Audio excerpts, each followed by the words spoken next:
பாவிகள் பலவீனமானவர்கள் என்றும் அனைவருமே மனம் மாறுவதற்கு அழைப்பு பெற்றிருக்கின்றோம் என்பதை உணர்ந்து எவர் மீதும் தவறான தேவையற்ற புரிதலற்ற ஒரு தீர்ப்பை வழங்கக்கூடாது என்கின்ற ஒரு கருத்தை முன்வைக்கின்றது. நம் அன்றாட வாழ்வில் நாம் பலரை புரிந்து கொள்ளாமல் தீர்ப்பளிக்கின்றோம், அறிந்து கொள்ளாமல் அவர் மீது குற்றம் சுமத்துகின்றோம். நாம் அனைவரும் பாவிகள் பலவீனமானவர்கள் என்பதை உணராமலே இவரெல்லாம் செய்து வருகின்றோம். இந்த தவக்காலத்தில் இறைவன் ஒருவர் மட்டுமே நம்மை முழுமையாக அறிந்திருக்கின்றவர், புரிந்திருக்கின்றவர். இறைவன் மட்டுமே நமக்கு தீர்ப்பிடக்கூடியவர் என்பதை உணர்ந்து எவரையும் தீர்ப்பிடாமல் இருக்க தேவையான அருளை இந்த பலியில் கொண்டாடுவோம். தூய மரணிகளுக்கு தலைமுறையில் கொடுக்க தடையாக இருக்கின்ற நமது குற்றம் குறைகளை நினைத்து பார்த்து மனம் வருந்தி மன்னிக்க வேண்டும்.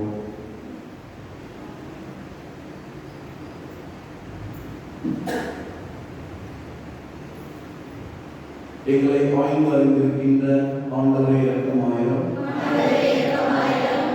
உம்மிடம் மன்னிப்பை வேண்டுகின்ற போது எங்களுக்கு மன்னிப்பளிக்கின்ற கிறிஸ்துவை இரக்கமாயிரம். நீர் ஒருவரை தீர்ப்பிடக்கூடியவர் என்பதை மறந்து எங்களோடு வாழ்பவர்களுக்கு தீர்ப்பிட்டனர் என்பதற்காக ஆண்டவரை இரக்கமாயிரம். எல்லாம் வல்ல இறைவன் நம் மீது இரக்கம் வைத்து நம் பாவங்களை மன்னித்து நம் நிலை வாழ்வு அழைத்து செல்வாராக. மன்றாடுவோமாக. ஆண்டவரே, உம் திருமகன் உலகை அன்பு செய்து சாவுக்கு தம்மை கையளித்தார். உமது உதவியால் அதே அன்பில் நாங்கள் அனைவரும் விரைந்து முன்னேறி செல்ல அருள் புரிவீராக.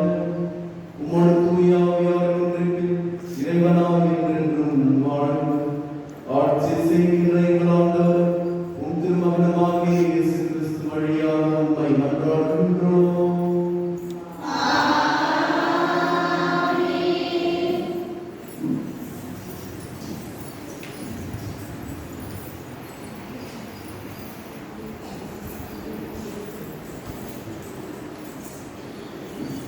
முதல் வாசகம். இதோ நாம் புதியன செய்கின்றோம், நம் மக்களின் தாகம் தீர்ப்போம். இறைவாக்கினர் எசாயா நூலிலிருந்து வாசகம்.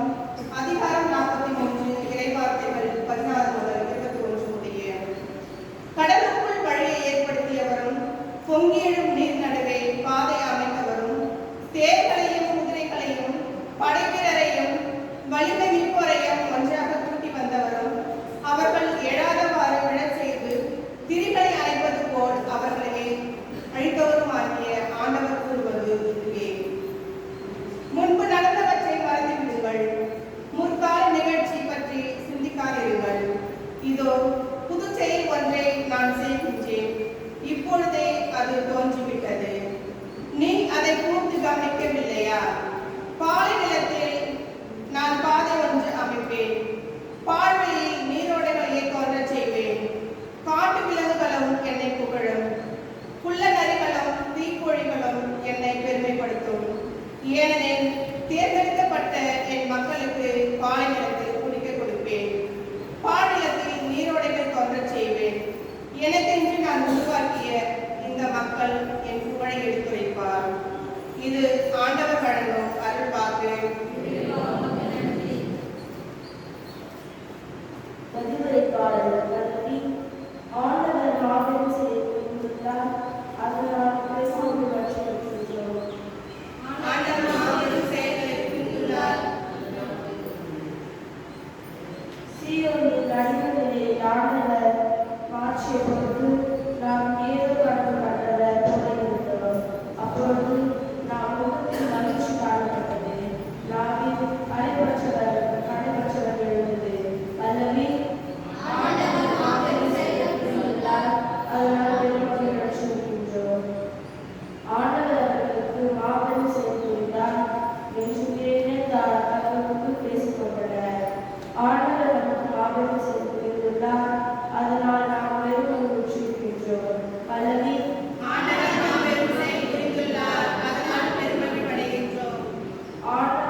கண்ணீரோடு விதைத்தவர்களுக்கு அக்கறை போல அறுவடை செய்வார்கள். பல்லவி. ஆண்டவர் மாபெரும் செயல் புரிந்துள்ளார், அதனால் நாம் பெருமைப்படுகின்றோம். விதை எடுத்து செல்லும் பொழுது அழுகையோடு செல்கிறார்கள். அறிவர்களை சுமந்து வரும்போது அக்கறை போல வருவார்கள். பல்லவி. ஆண்டவர் மாபெரும் செயல் புரிந்துள்ளார், அதனால் பெருமைப்படுகின்றோம்.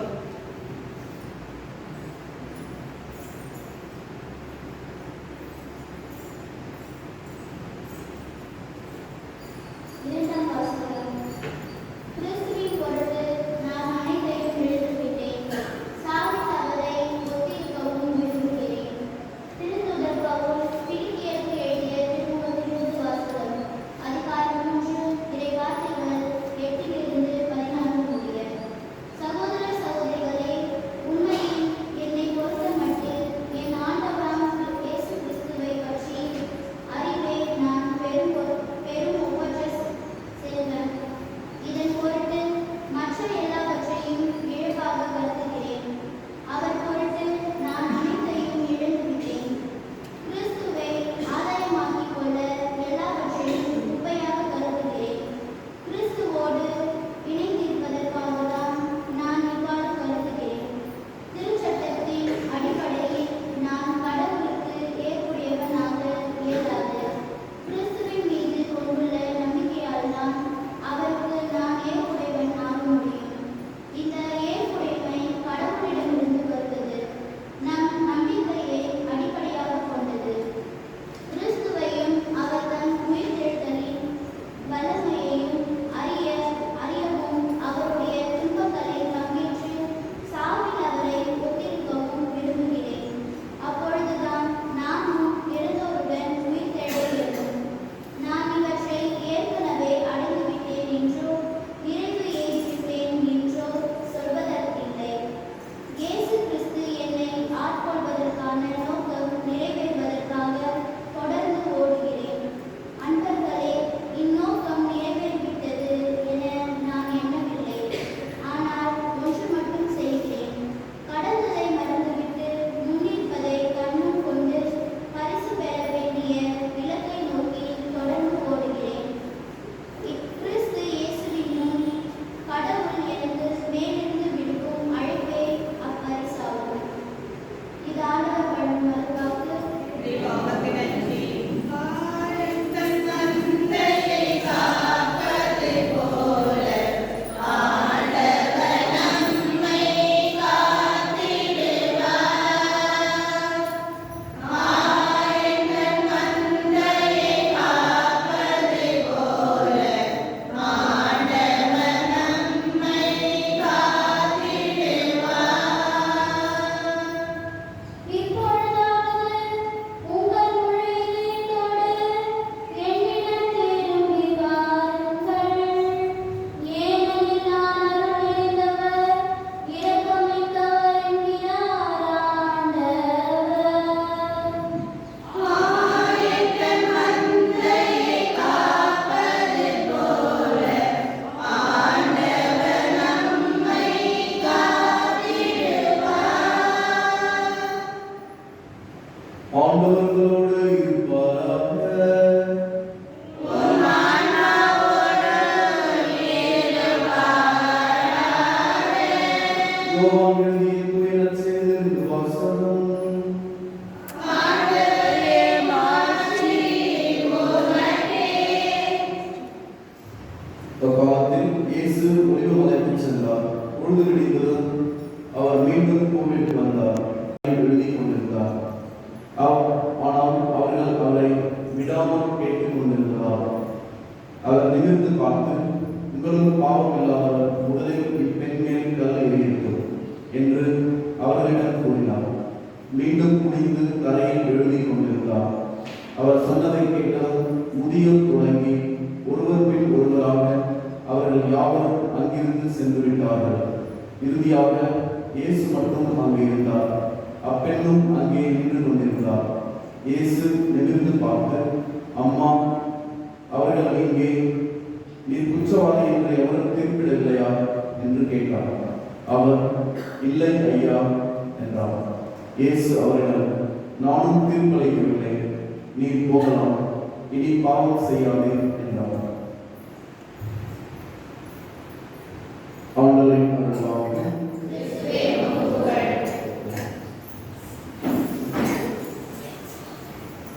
அன்பு சகோதர சகோதரிகளே, தவக்காலத்தின் 5ஆம் ஞாயிறு திருப்பலியானது ஆண்டவரின் ஒரு முக்கிய இயல்பை நமக்கு சுட்டிக்காட்டுகின்றது. அந்த இயல்பு என்னவென்றால், நாம் மீண்டும் இறைவனால் மன்னிக்கப்பட்டு புதிய வாழ்வை தொடங்குவதற்கு அழைக்கப்படுகின்றோம். ஒரு முறை ஒரு குழந்தை கண்ணாடி எடுத்து, முகமாக கண்ணாடி எடுத்து விளையாடிட்டு, அது விலை உயர்ந்த கண்ணாடி.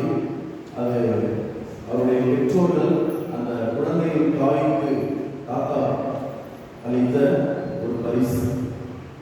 அந்த குழந்தைக்கு விளையாடிட்டு அது விளையாட்டு கண்ணாடி உடஞ்சிருச்சு, பீஸ் பீஸாக உடஞ்சிருச்சு. உடனே அந்த குழந்தை, நீ நான் காலியாகலாம், எங்கள் அம்மா என்ன பண்ணுறாங்க, என்ன சொன்னாங்க, போய் எடுத்து போவாரா, முன்னாடி உடஞ்சு சொன்னாங்க. நான் தானே பண்ணேன், எடுத்து போய் உடச்சிட்டேன் சொல்லிட்டு அதை உடஞ்ச சிறு சிறு பகுதிகளை ஒன்றாக சேர்த்து வீடியோ பண்ணாங்க. ஒரே பயம், நம்ம எப்படி சொல்றது, இதை எப்படி சொல்லி அம்மா புரிய வைக்கிறது, அம்மாவுக்கு எப்படி தப்பிக்கிறது, தந்தையிலிருந்து எப்படி தப்பிக்கிறது அப்படின்னு சொல்லிட்டு குழப்பத்தோட அந்த பையன் போயிட்டு இருந்தாங்க. அம்மா வந்து என்ன பண்ணாங்க, அந்த குழந்தைய பார்த்து சிரிச்சாங்க. சிரிச்சுட்டு கண்ணாடி எடுத்து பார்த்தாங்க. முகம் தெரியுதா? தெரியுது. கண்ணாடி உடனே தெரியும், முகம் தெரியும், பரவாயில்ல அவங்க சொன்னாங்க. கண்ணாடி உடைந்தவனா தெரியுது,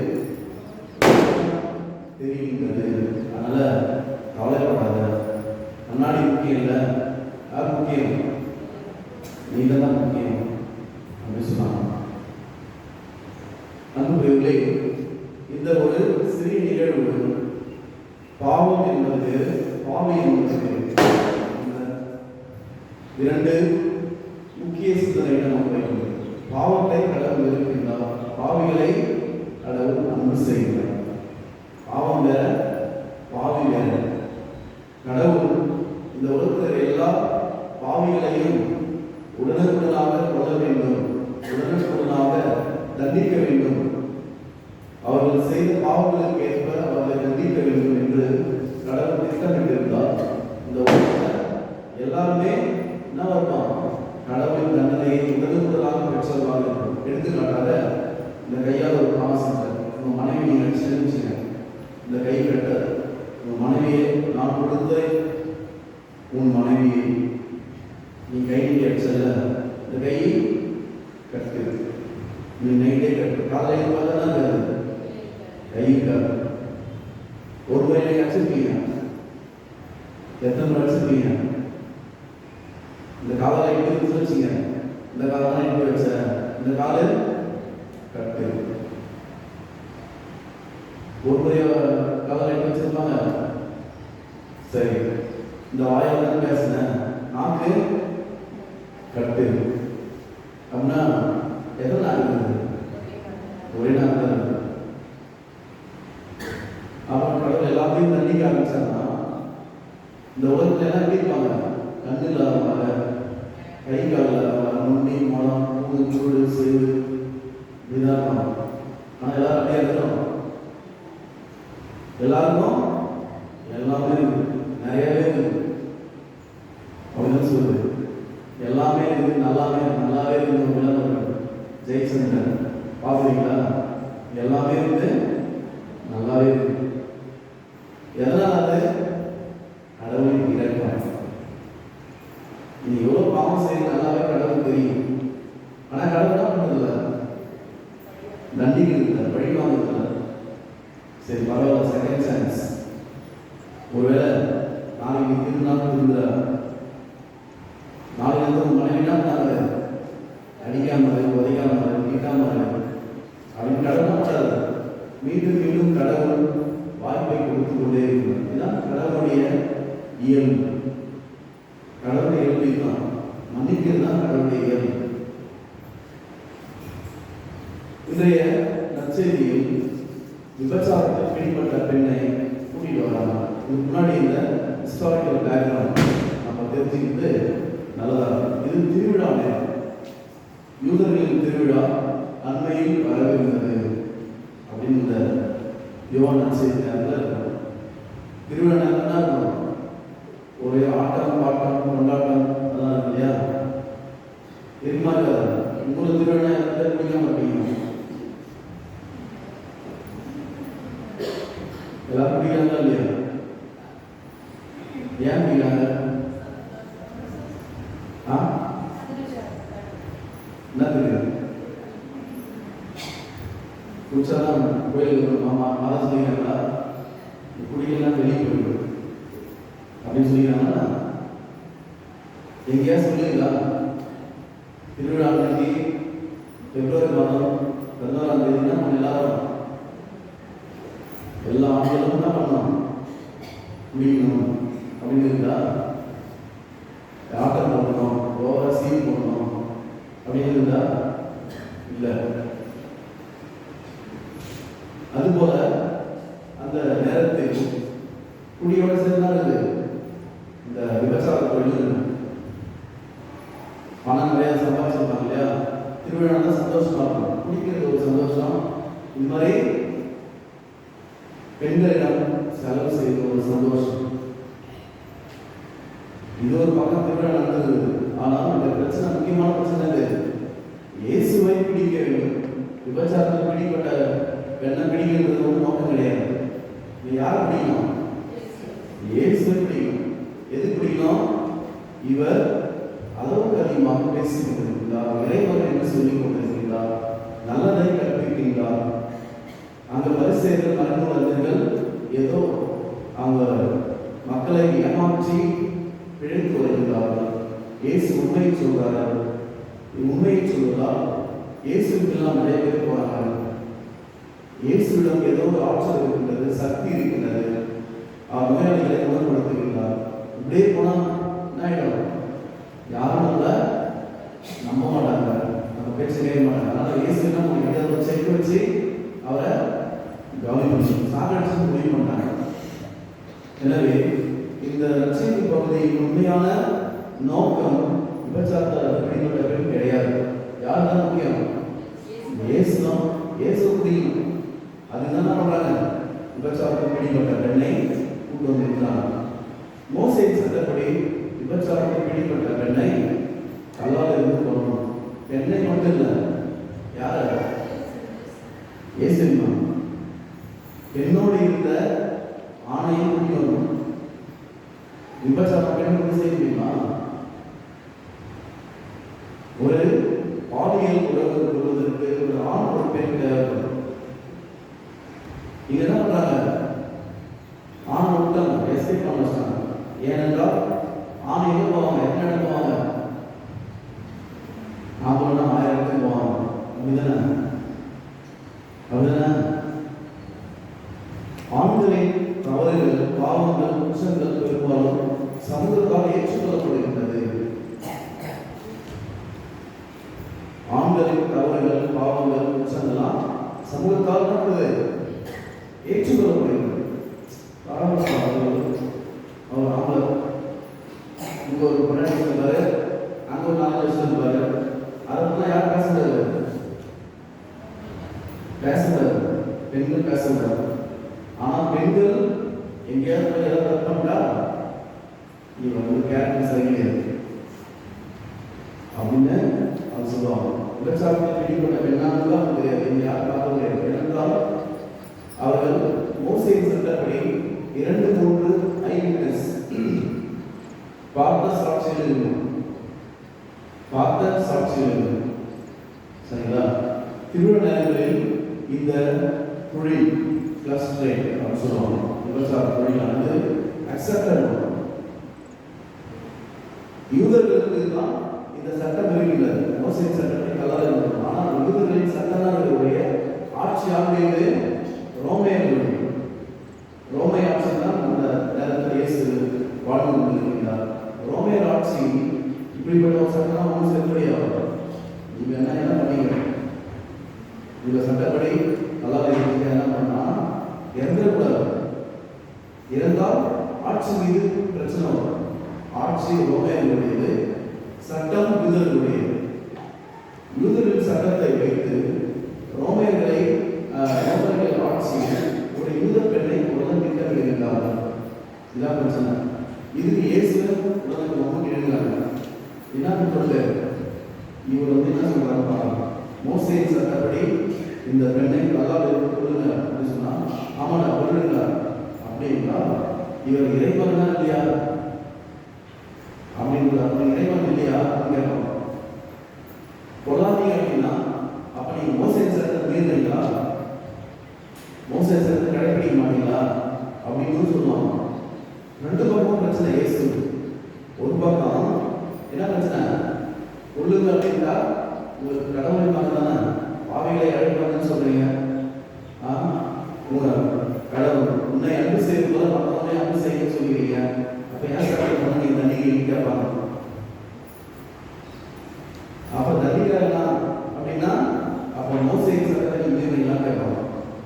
இதுதான் பிரச்சனை. இயேசு ஒண்ணுமே பேசல, அமைதியாக உட்காந்து தரையில எழுதுகிறான்னு சொல்றது. இறையில் வந்து என்ன சொல்றாங்க, என்ன எழுதுற தரையில அப்படின்னு பார்த்தீங்கன்னா ஒருவேளை சட்டத்தை எழுதிக்கலாம். உன் மீது அன்பு கூறுவது போல உனக்கு அடுத்திருப்பவர் மீதும் அன்பு கூறுவாயாக. யாரையும் தீர்ப்பிடாத எழுதலாம். அல்லது நீங்கள் பண்ண தவறலாம், அந்த சுற்றி இருக்கிற ஆண்கள் பண்ண தவறாக என்ன தெரியாது எழுதிதான் சொல்லணும். என்ன எழுதான்னு தெரியல, சரிங்களா? ஆனால் என்ன சொல்றாங்க, அவரை விடாமல் கேட்டுக் கொண்டிருந்ததால் ஆச்சரிய பண்றாங்க. சீக்கிரமா சொல்லுங்க, சீக்கிரமா சொல்லுங்க, வேற வேலை இருக்குது அப்படின்றாங்க. ஏதோ ஆஃபீஸ் போற மாதிரி ஏசி வந்து அவரை அவசரப்படுறாங்க. அப்ப ஏசி சொல்றாரு, உங்களுக்கு பாவம் செய்யாதவர் முதல்ல என்ன பண்ணுங்க, அடிங்க பரவாயில்லா. யார் அடிக்கணும்? உங்களுக்கு அவன் பாவம் செய்யணும், அவன் மட்டும் அடிக்கிறான்னு சொல்லுங்க. கொஞ்ச நேரம் அமைதியா இருந்தார். அங்க பார்த்தா யாருமே இல்லை, எல்லாம் எஸ்கேப். ஏன் எஸ்கேப் பண்ணாங்க? ஏதோ வகையில அவன் பாவம் செய்திருக்கலாம். ஒருவேளை அந்த கூட்டத்தில் அந்த பெண்ணோடு இருந்தவங்க அங்க இருந்திருக்கலாம், அதுக்கு முன்னாடி அந்த பெண்ணோடு இருந்தவங்க இருந்திருக்கலாம், ஏன்னா தெரியாது. ஆனால் இவர்கள் பாவம் செய்யாதவர்கள் முதலில் இந்த பெண்ணை கல்லீரை சொன்னோம்னா யாருமே அங்க இல்லை. லாஸ்ட் யாருங்க? இயேசுவும் அந்த பெண்ணும் தான் இருக்காங்க. இயேசு அந்த பெண் யாரும் தீர்ப்பு இல்லையாமா? அங்கே யாருமே தீர்ப்பு இல்லை சார், நானும் தீர்ப்பு இல்லை, போய் நானும் தீர்ப்பிடவில்லை, இனிமே என்ன பண்ணாத பாவம் செய்யலாம். செகண்ட் சான்ஸ், இன்னும் பாவம் செய்யாத, இனிமேலாவது பாவம் செய்யாத. பாவம் என்பது இருளில் செய்யப்படுகிறது. இருள் என்பது மறைவாக செய்யும். இருள்னா லைட் இல்லாத மட்டும் கிடையாது, மறைவாக செய்வது எல்லாமே பாவம். அப்பா அம்மா நேரத்தில் செய்யப்படுங்களா, அதான் பாவம்.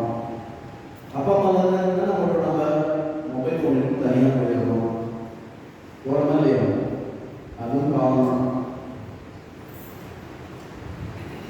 இல்லாமல் யாரும் இல்லாத நேரத்தில் நாம் இதை செஞ்சீங்கன்னா சந்தோஷமா இருக்கலாம் அப்படி நம்ம நினைத்து எதெல்லாம் செய்யற போதெல்லாம் பாவம் தான்.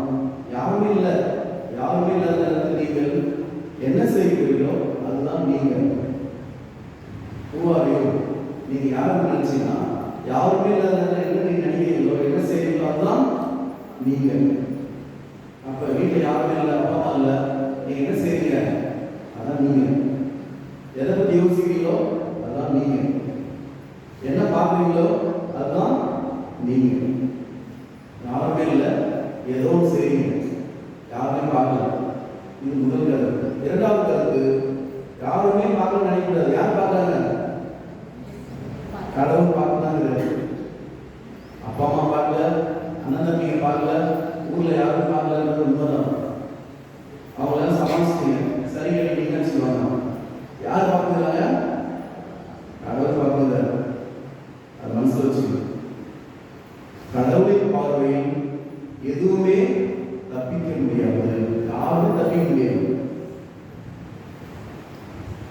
மூன்றாவது, எந்த ஒரு மனிதரும் நல்லவர் என்றோ தீயவர் என்றோ நாம் தீர்ப்பளிக்க முடியாது. ஏனென்றால் நாம் பார்ப்பது கேட்பது எல்லாமே குறைவானதாக.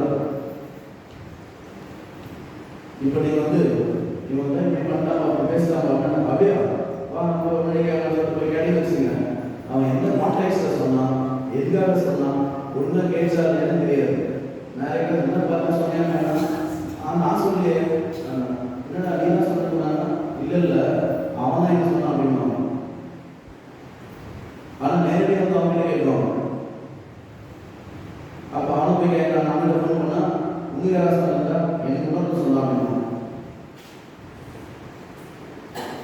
அப்போ நம்ம எப்படி ஒரு ஜட்ஜ் பண்ண முடியும்? இன்றைக்கு நல்லவராக இருப்போம், நாளைக்கு எவ்வளோ மாறலாம், கெட்டவனா மாறலாம். இன்றைக்கு கெட்டவனாக இருக்கும்போது நாளைக்கு தான் மாறலாம், நல்லவனா மாறலாம். யார் எப்படி மாறுவாங்க யாருமே தெரியாது. ஒருவரை முழுமையாக அறிந்து கொள்ளாமல், புரிந்து கொள்ளாமல், தெரிந்து கொள்ளாமல் ஒரு மீது தீர்ப்பளிப்பது, ஒருவரை இப்படிதான் அப்படின்னு சொல்லிட்டு தீர்ப்பளிப்பது பாவம். மாமியார் தெரியுங்க, மருமகள் எந்த மாதிரி தீர்ப்பளிக்கிறீங்க? எத்தனை முறை தீர்ப்பளிக்கிறீங்க நினைச்சு பாருங்க. உங்களை நம்பி தான் வராங்க, வீட்டுக்கார நம்பி, மாமியார் மாமனார் நம்பி ஒரு பெண் வராங்க வீட்டுக்கு. நம்ம என்ன செய்யறோம்? வேலை செய்ய மாட்டாங்க. இப்ப இருக்க எல்லா மருமகளும் வேலை செய்யாத மருமகள் தான் கொடுக்குறாங்க. இங்க வந்தா வீட்டுக்கு ட்ரைனிங்க எடுக்கிறாங்க. ஆனா நம்ம வெட்டி பார்க்கிறோம்.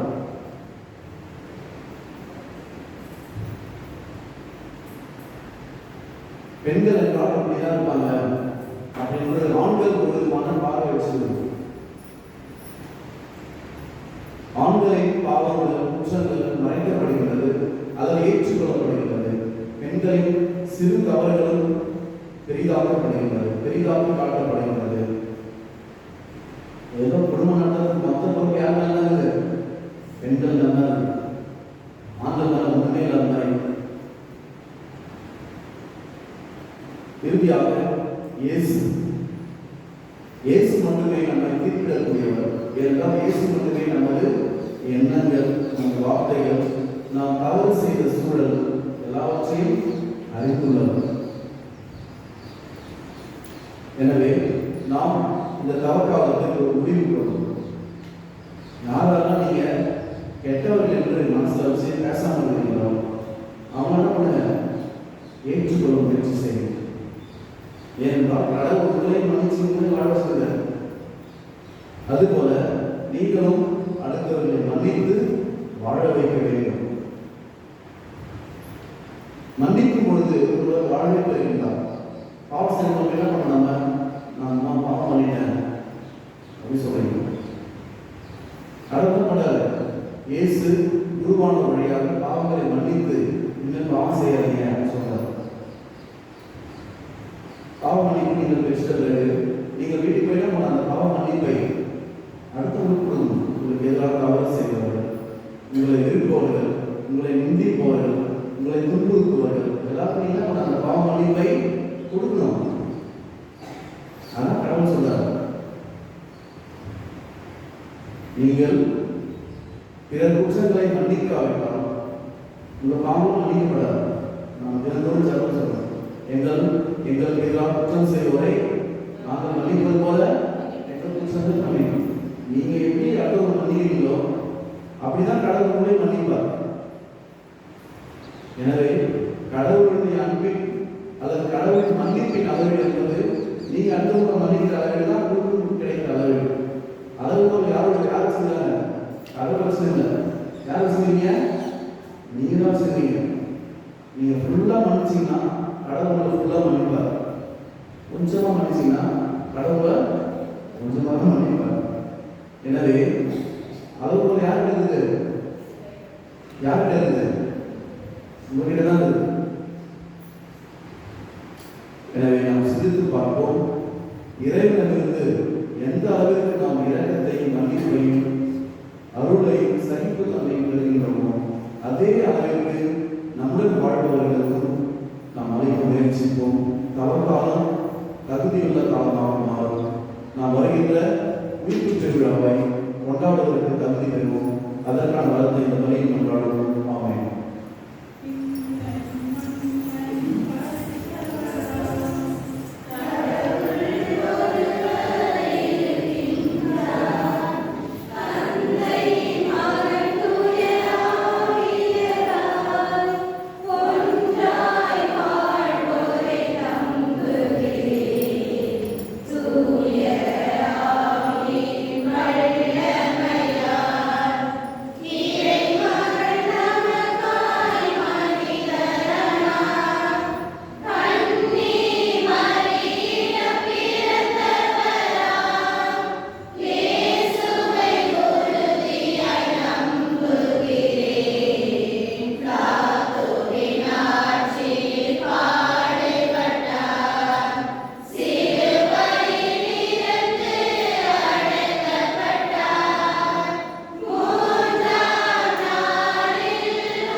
கண்களை மூடி நம் தாழ்த்து சபையின் தேவைகளுக்காகவும் நாட்டின் தேவைகளுக்காகவும் நமது தேவைகளுக்காகவும் சிறு நேரம் அமைதியாக கொண்டாடுவோம்.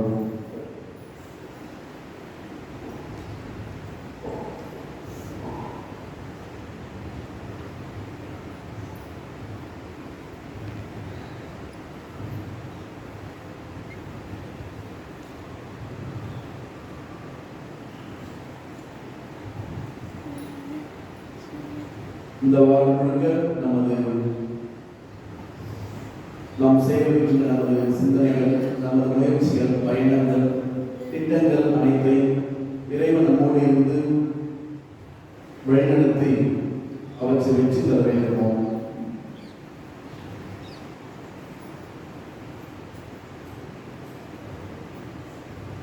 நமது குடும்பங்களில் நோயால் வருகின்ற முதியோர்கள்,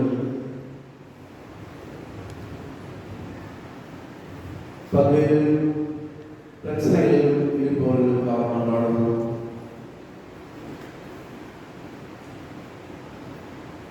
நமது குடும்பங்களில் இறந்த ஆன்மாக்களுக்கு இறைவன் ஆன்மையை பாற்றி தர வேண்டும்.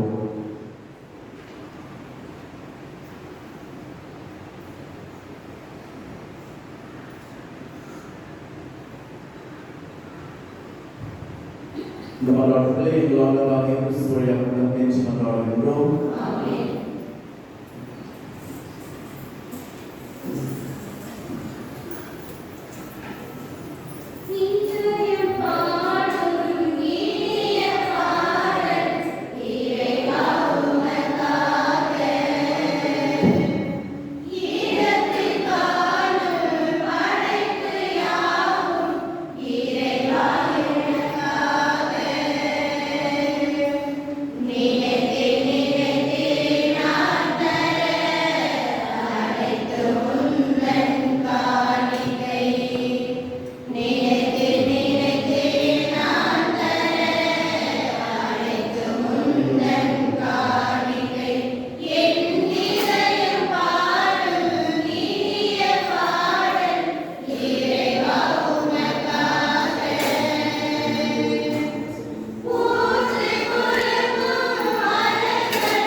அவர்களுக்கும் எங்களுக்கும் செவி சாய்த்தருளும். இந்த பலியின் பயனாக இவர்களை புனிதப்படுத்தி நிறைவாக ஆசீர்வதிப்பீராக. எங்கள் ஆண்டவராகிய கிறிஸ்து வழியாக உம்மை மன்றாடுகின்றோம்.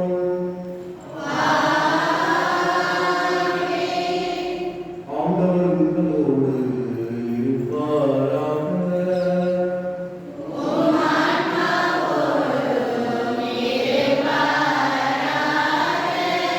இதயங்களை மேலே எழுப்புங்கள்.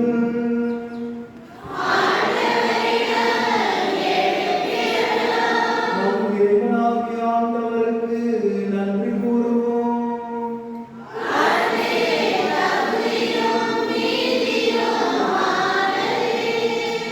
ஆண்டவரே, தூயவரான தந்தையே, என்றும் உள்ள எல்லாம் வல்ல இறைவா, எங்கள் ஆண்டவராகிய கிறிஸ்து வழியாக என்னாலும் எவ்விடத்தில் நாங்கள் உமக்கு நன்றி செலுத்துவது மெய்யாகவே தகுதியும் நீதியும் ஆகும்.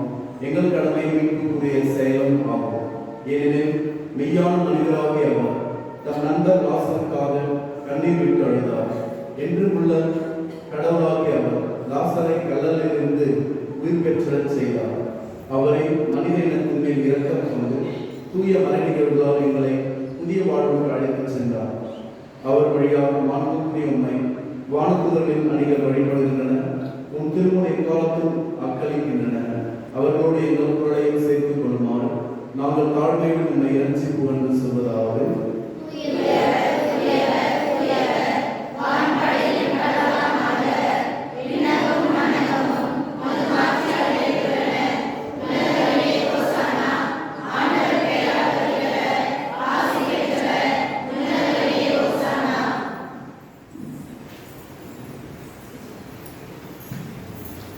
ஆண்டவரே, நீ மெய்யாகவே தூயவர், தூய்மை அனைத்துக்கும் ஊற்று.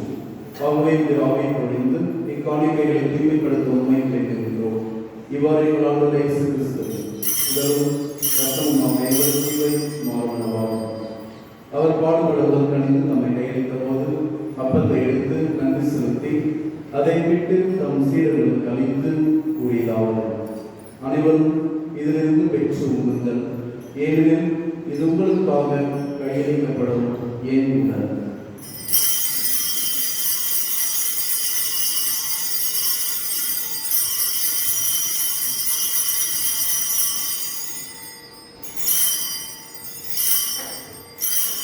அவனமே இரவு விருந்தை அருந்திய கிண்ணத்தை நிறுத்து மீண்டும் நன்றி கூறி தம் சீடர்களுக்கு அளித்து அவர் கூறியதாவது: அனைவரும் இதிலிருந்து பெற்று பருகுங்கள், ஏனெனில் இது புதிய நிலையான உடன்படிக்கைக்குரிய என் ரத்தத்தின் கிண்ணம். இது பாவ மன்னிப்புக்கென்று உங்களுக்காகவும் பலருக்காகவும் சிந்தப்படும். இதை என் நினைவாக செய்யுங்கள்.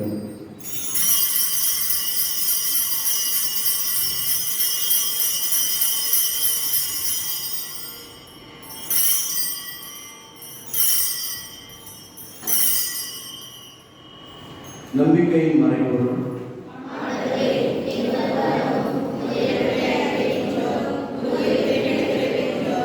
ஆகவே ஆண்டவரே, நாங்கள் கிறிஸ்துவின் இறப்பினையும் உயிர்ப்பினையும் நினைவு கூர்ந்து வாழ்வுதல் அப்பத்தை மீட்பளிக்கும் கிண்ணத்தை நமக்கு கொடுக்கின்றோம். உம் திருமுன் நம் ஊழியருடைய தகுந்தவர்களை ஏற்றுக்கொண்டீர். எனவே நன்றி செலுத்துகின்றோம். மேலும் கிறிஸ்துவின் உடலில் ரத்தத்தில் பங்கு கொள்ளும் எங்களை தூய ஆவியாரோடு சேர்க்க வேண்டும் என உம்மை தாழ்மையுடன் கொண்டாடுகிறோம். ஆண்டவரே, உலகிற்கும் பரவியிருக்கும் அது திரு அவையை நினைவு கூர்ந்தருளும். எங்கள் திருத்தந்தை பிரான்சிஸ், எமது பேராயர் பிரான்சிஸ் கலிஸ், எல்லா திருநிலையினர் ஆகிய அனைவரோடும் ஒரு திரு அவை அன்பில் நிறைவேறல் செய்திருடும்.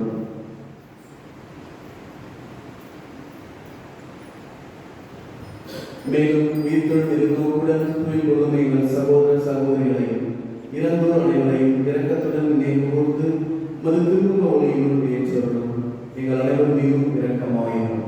கடவுளின் கன்னித்தாயிடம் புனித மரியா, அவருடைய கணவரான புனித யோசேப்பு, புனித திருத்தூதர்கள், இவ்வுலகில் உகந்தவராயிருந்தோர் ஆகிய புனித அனைவரோடும் நாங்கள் நினைவாழ்வில் தங்கு கொள்ளும் தகுதி பெற்று உம் திருமகன் இயேசு கிறிஸ்து வழியாக உம்மை புகழ்ந்தேற்றும் வரப்பருடன் உண்மை மன்றாடுகிறோம். இவர் வழியாக எல்லா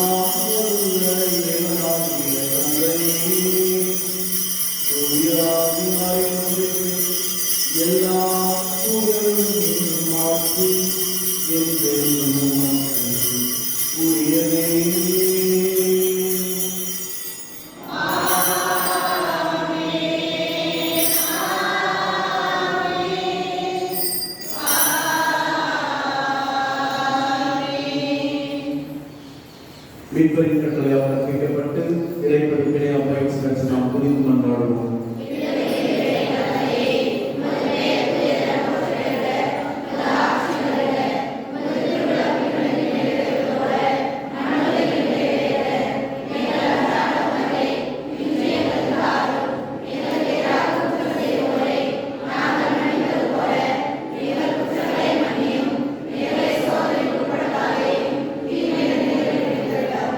ஆண்டவரே, தீமை அனைத்திலிருந்து எங்களை விடுவித்து எங்கள் வாழ்நாள் அமைதியை கனிவுடன் அருளோம் என்றாடுகின்றோம்.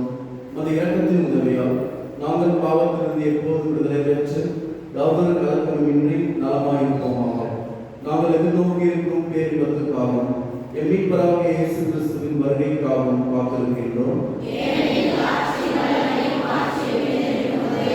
ஆண்டவரே, இயேசு கிறிஸ்துவே, அமைதியை உங்களுக்கு விட்டுச் செல்கின்றேன், என் அமைதியை உங்களுக்கு அளிக்கின்றேன் என்று உம் திருப்புதலுக்கு மொழிந்தீர்.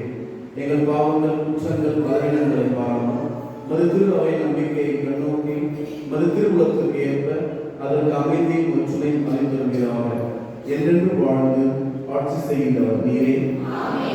ஆண்டவருடைய அமைதி உங்கள் அனைவரோடும் என்றும் இருப்பதாக.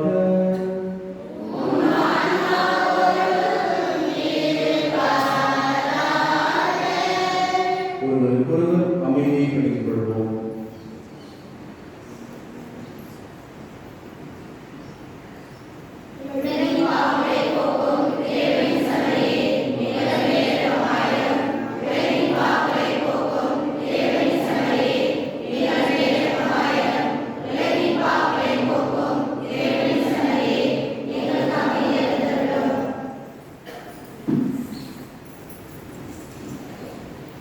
இதோ இறைவனின் செம்மறி, இதோ உலகின் பாவங்களை போக்குகின்றவர். இறைவனிலிருந்து பெற்ற இரக்கத்தையும் மன்னிப்பையும் நம்முடன் வாழும் சகோதர சகோதரிகளுக்கு பகிர்ந்தளிக்க அழைப்பு விடுக்கின்றார். செம்மறியிலிருந்து அழைக்க பெற்ற நாம் அனைவருமே பேர் பெற்றோம்.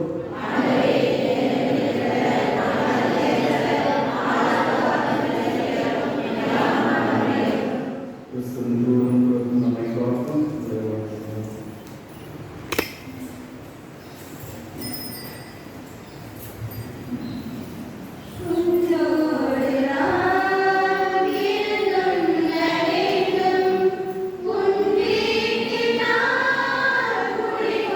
வேண்டும்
பெயர் சொல்ல விரும்பாதவர்கள் நன்கொடையாக நம்மை ஆயத்தப்படுத்துகிறார்கள்.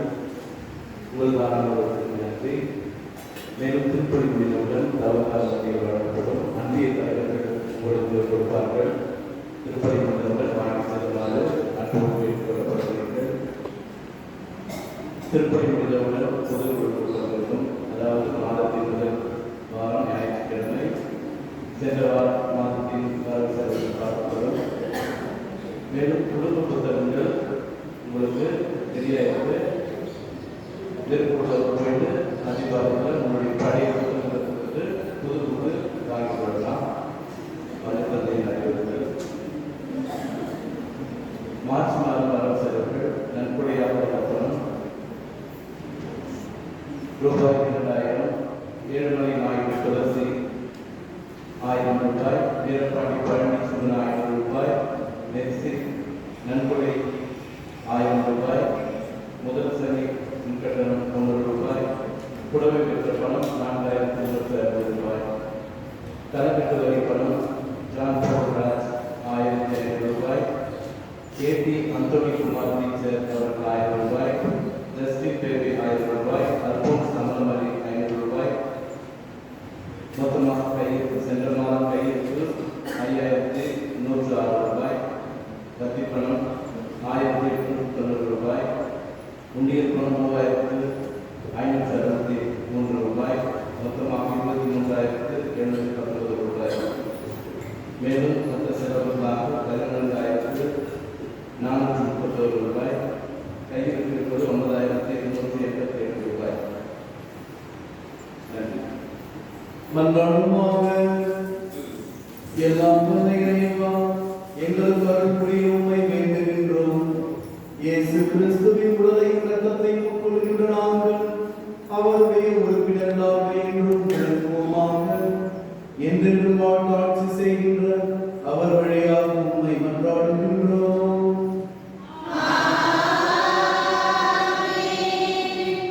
ஆண்டவர்களோடு இருப்பாராக.